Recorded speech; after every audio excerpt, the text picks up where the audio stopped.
Hello everyone, Namaskar, welcome back to the channel. Once again, I am here, Komal Gandhi, with you on latest news from EPFO, which is regarding the increase in the percentage from the employer's side into the pension fund. So, क्या है ये increase? इसके बारे में देखते हैं इस video में. So yes guys, ministry of labour and employment में अपने नोटिफिकेशन में येस्टरडे ये रिलीज़ किया है कि अब एम्प्लॉई की साइड से जो 1.16% over and above the ceiling limit जाना था वो अब नहीं जाएगा और वो कंट्रीब्यूशन एम्प्लॉयर्स की 12% में से जाएगा. इसको और डिटेल में समझते हैं ये क्या है. ईपीएफओ का explanation along with the example. First will read the notification. इस नोटिफिकेशन में ये कहा गया है कि जो सुप्रीम कोर्ट ने अपने जजमेंट में 4 नवंबर में कहा था in the matter of EPFO and others versus Sunil Kumar B case में, that the requirement of members to contribute at the rate of 1.16% of their salary मतलब बेसिक पे प्लस डीए, ये जो रिक्वायरमेंट थी ये पहले से रिक्वायरमेंट चली आ रही है गाइस, ये अभी की रिक्वायरमेंट नहीं है. जजमेंट में ने ये क्लियर किया है कि ये जो रिक्वायरमेंट है कि मेंबर्स को 1.16% of their salary to the extend such salary exceeds 15,000 rupees per month. जो वेज सीलिंग फिक्स की गई थी ईपीएस के लिए वो 15,000 रुपीज़ है.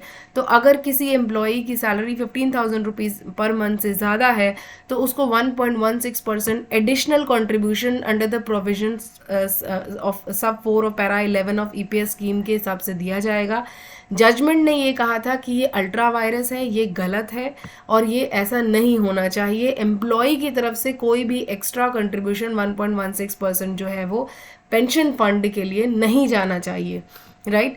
तो इसी सुप्रीम कोर्ट के ऑर्डर को फॉलो करते हुए ईपीएफओ ने ये कहा है कि honourable supreme court suspended the operation of the aforementioned part of the said judgement for 6 months और ये 6 मंथ्स 3 मई को ख़त्म हो रहा है.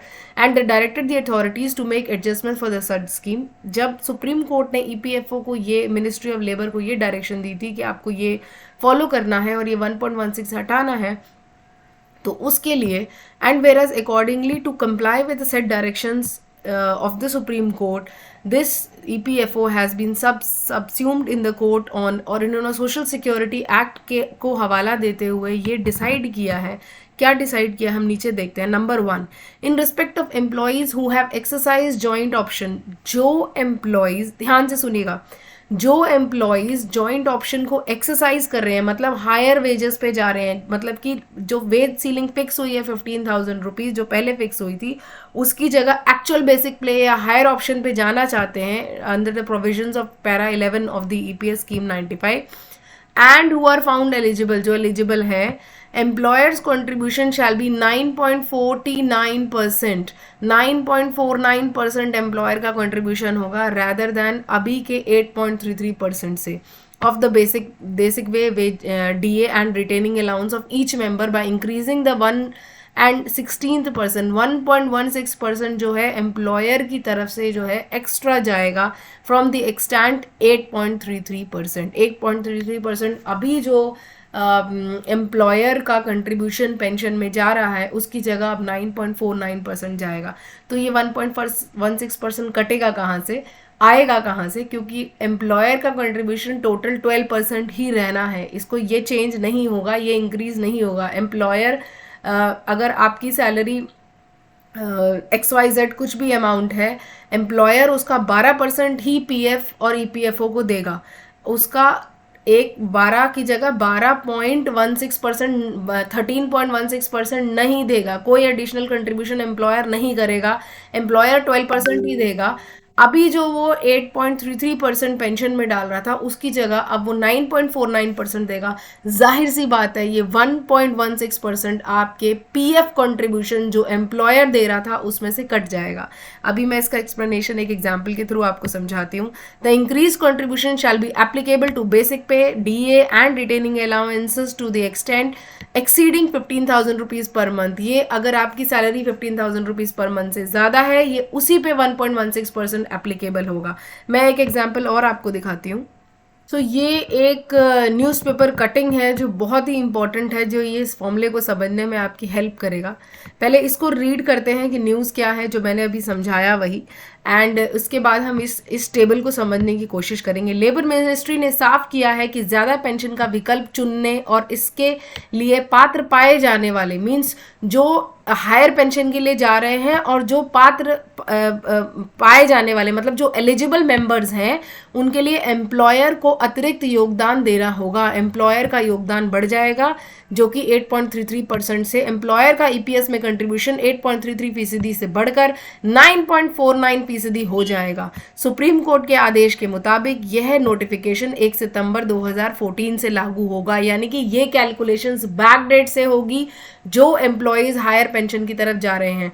माइंड इट, अभी हम बैक डेट से 1995 से कैलकुलेशंस कर रहे हैं, बट ये 1.16 जो एडिशनल आपके पीएफ से कट के ईपी पेंशन स्कीम में जाना है, ये 1 सितंबर 2014 से लागू होगा। ये आज एक नया खुलासा किया है ईपीएफओ ने। इसका मतलब ये है कि पीएफ में एम्प्लॉयर के 12% कंट्रीब्यूशन में से 1.16% का अतिरिक्त कंट्रीब्यूशन कर्मचारी के पीएफ कॉर्पस से लिया जाएगा।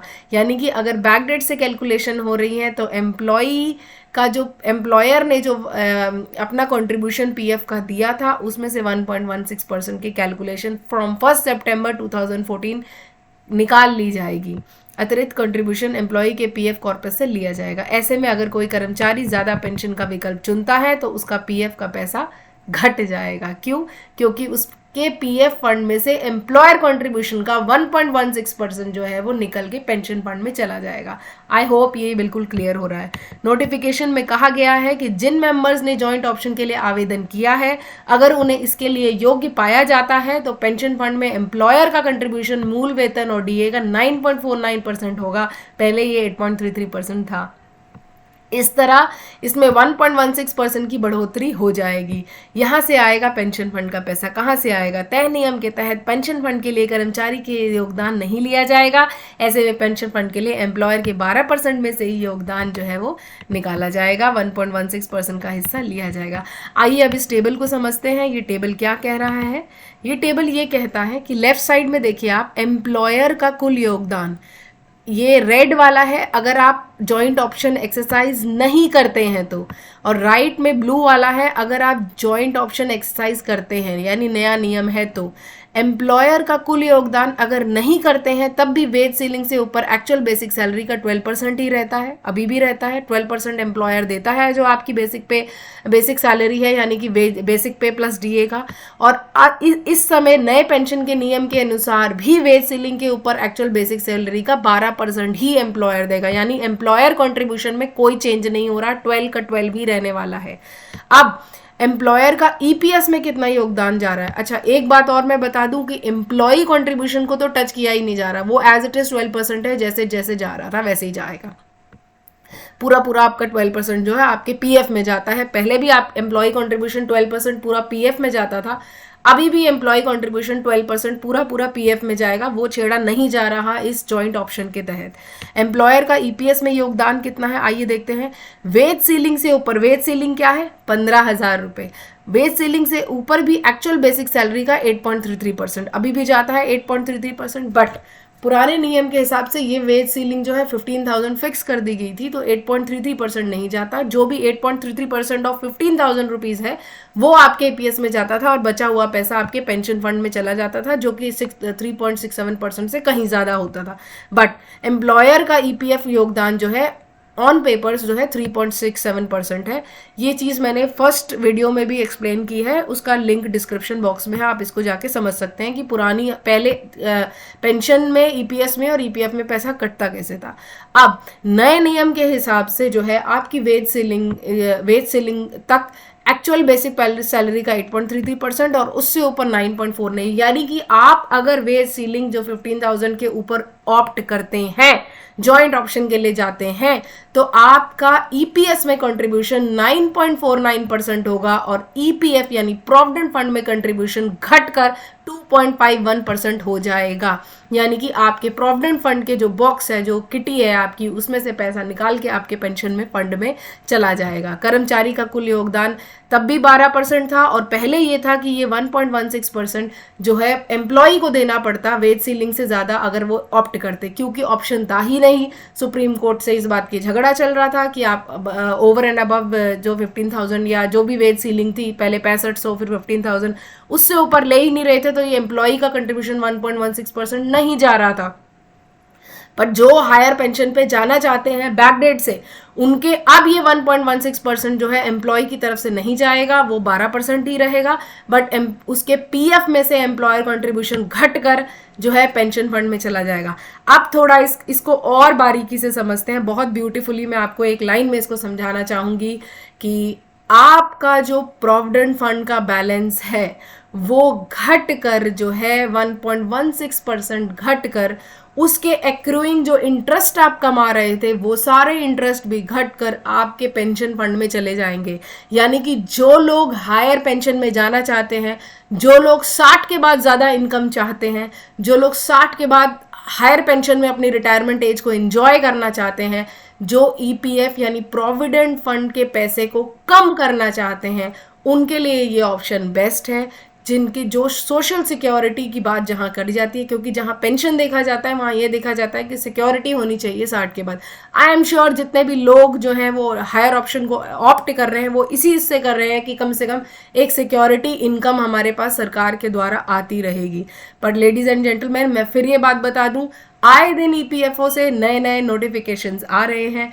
आने वाले टाइम में क्या नोटिफिकेशंस हैं, आप प्लीज़ मेरे वीडियोस और मेरे चैनल से कनेक्ट रहिएगा। I will try my best कि मैं उसका बेस्ट एक्सप्लेनेशन दे दूं। इस वीडियो में अगर आपको बहुत अच्छा कुछ लगा हो तो प्लीज़ कमेंट करिएगा, लाइक करिएगा, अपने कलीग्स के साथ इसको शेयर करिएगा। Thank you so much for being connected to my video. I hope ये समरी आपको बिल्कुल क्लियर हो गई है कि आपके पीएफ में से 1.16% एम्प्लॉयर कॉन्ट्रीब्यूशन का कट के जो है पेंशन फंड में जाने वाला है, अगर आप नए ऑप्शन में जाना चाहते हैं तो। So thank you everyone, stay blessed, take care, bye bye.